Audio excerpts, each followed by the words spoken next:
за да може да се разиграе човек с тях. Защо не поканиш Тервел или Коврат да си направите спаринг? На този етап не съм стигнал до момент да играя, за да... Чак май месец ми е матча, нямам някакъв матч, за да се готва. В момента целта ми е да стана по-популярен, да разберат хората, че съм станал треньор и да мога да дойда в залата да ги тренирам, примерно. Но ти си индивидуален, не си в професионален клуб с заплата, работиш сам за себе си. Не, към професионалния клуб съм. Това въпросния Да. Лонсдейл. Да. Следиш ли кариерата на Коврат? Аз съм приятел с Коврат. Дойде да ме види в залата и си говорихме и го попитах кога му е следващия матч. Каза, че е март месец му е матч. За Боротни не знае. Как беше? Да, за Боротни мисля, че му се казваше съперник. Не зная с буквалност, нали, с точност, но аз съм приятел с него и се чувам. Чувам се и виждам хора, които го тренират, нали, и ми казват горе-долу информации за него. Като му знаеш физиката, психиката, ръста, годините, има ли шанс да пробие на високо ниво? Аз мисля, че ще стане. Има и характер, има и взривност. Зауърлен, тези, които са го взели и са подписали контракти с него, до сега не са имали боксер, който не са го направили. Това са германците, те са стрикни и сега освен нещо да не се случи, не дай се Боже, не му го пожелавам някаква контузия или нещо, което да го възпрепятства да върви нагоре. Но не мисля, че ще се случи. Хората, които не са много навътре в спецификата на бокса, си казват, като гледат съперниците му така по-на сериозна възраст, вече преминали зените си, викат, те му пускат само леки съперници, които той да си бие, да си нокаутира. А всъщност това е един нормален постъпателен метод за те го изграждат. По принцип сега те го изграждат, не могат да пуснат с най-силните. Каква далавера имат да го пуснат, за да бъде унищожен още млад. Той де-факто те го взеха заради това, че постигна някакви успехи в аматьорския бокс и видяха, че имат данни, и заради това са го взели и сега те го градат де-факто. Това се случва и с мен. Аз имам в момента боксери, които са световни шампиони в някои минимални версии, дори и в някои хуи, които никой няма да допусне аз да играя с тях. Защо? Защото мога да ги нокаутирам. Точно заради това е менеджера. Той е протектор, който мисли и изгражда кариерата ти, правилните боксери, с който да се биеш. Това е всъщност самата политика на бокса. Ти каза, че така, с това умееш да си вадиш хляба, така трябва да си гледаш двете дъщери. Имаш ли самочувствието и така готовността при следващата гала вечер на ММА? Да. Киро ли? Да. Чакай само за секунда да видим с кого говори нашия човек в зала Христо Ботев. А като че ли те са основния ви съперник в първенството? Да, в първенството конкуренцията основната ни е Марица, иначе другата конкуренция е самите нас. Ние, ако се направим някакви проблеми, той от самите нас ще дойде, но финали в първенството са от 2 от 3 мача, така че това е доста по-различно. Добре, благодаря. Отдадохме дължимото и на носителките на купата по волейбол за жени, създателките на ЦСК, с които ти си там по съседство тренираш.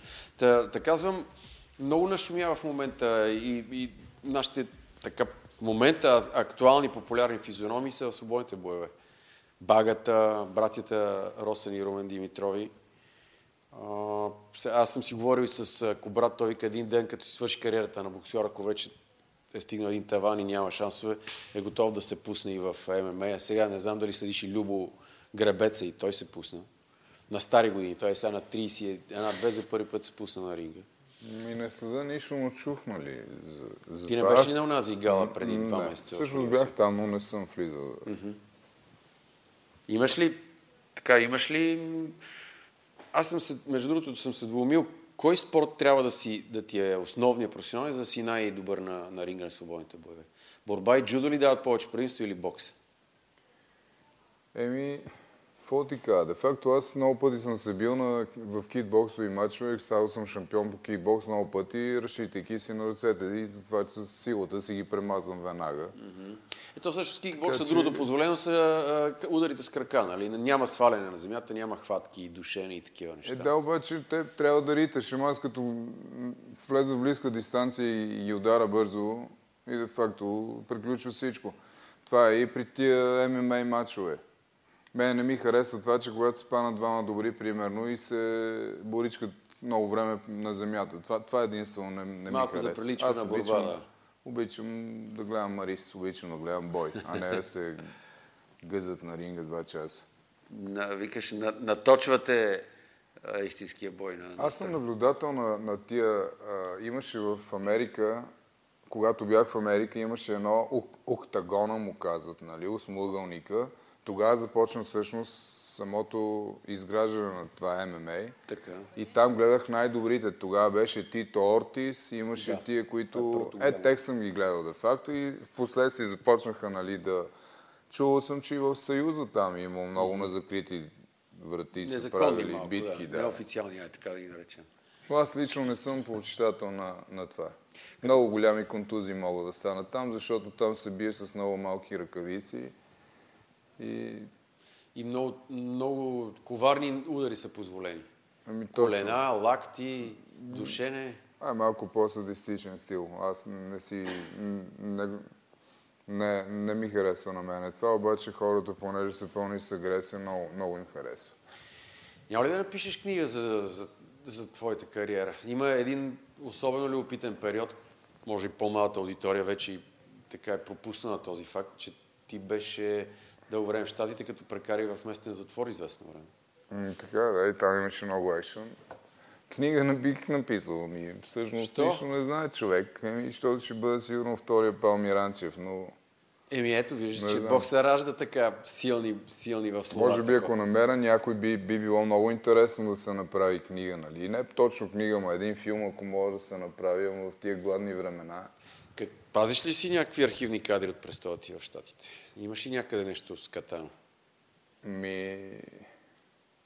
Аз не съм бил в лайв телевизия, някой да ми ходи да ми снима постоянно живота, аз живеех сам, но имам по принцип двубои, които съм изиграл, не двубоя, матчове. Имам и в самото начало, преди да отида да живея в Америка, първите ми заминавания, когато ходих да играя с Коце, нали, моят треньор, имам на видеокасетки някакви. Много неща. Ще бъде любопитно. А също ще припомниш и защо те прибраха на топо, както се казва? Защото отида да постигам мечтата си в Америка и заминах с 2-годишна виза, която ми изтече и станах нелегален. Не исках да се пребера в България. И как те хванаха? Хванаха ме много гадно. В смисъл? В издънка ли някакъв? Не, просто подмолно. Всичко става заради моят прочут менеджер Ивайло Гоцев. Който продължава сега да се занимава. Да, този некоректен човек, който просто ме манипулира толкова години в Америка. Без значение не искам да плюя за него, това си лични отношения. Мисълта ми е, че той е човека, който ми каза, не де да мисли за това, ако стане нещо, аз съм човека, който се погрижа за тебе. И накрая ме остави 7 месеца затвора, дори не ми се обади, дори не ми прати $20. А толкова ли ти си излежа цялата присъда? Да, седях си 7 месеца. Не, просто не попаднах на някой, който, примерно, можеше да ми обясни, че нямам вариант да стоя вътре, а да подпиша, примерно, те идват, веднага ти назначават служебен адвокат, който ти отваря очите и ти казва, ако подпишеш сделка, нали, може... Нищо, може да те пусне. Чакай, аз ще ти го оправя. Какво е само да го закача? Просто... Припъзна се. Аз и от тук мога да си задам въпроси, дори от тук ще го оставя. Наложи ли ти се да си ползваш боксовите умения за трешетките? Не. Абсолютен респект имах. Това е просто, не знам, хората ми се кланяха, понеже там бях заобиколен с много мексиканци и те знаеха, че съм един от най-добрите боксери, нали? Особено българин, най-добрия в Аризона. Бях спаринг партньор на Василий Жиров, моментният световен шампион тогава.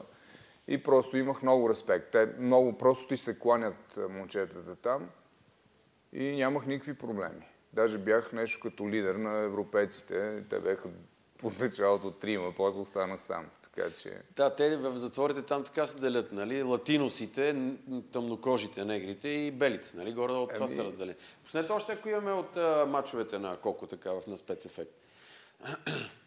Те иска да ти кажа за това, да ти довърша, Така. че той ме заряза в затвора и трябва моите виждания са, че те според мене покрай него, заради него, той изчезна от този щат и те заради него, понеже аз съм боксера, се прехвърлиха на мене и много подмолно ме арестуваха, разбираш, и дошъл някакъв в залата и казва, че е журналист и иска да напише някаква статия, рубрика за мене като най-добрия българин, нали, професионалист в Аризона.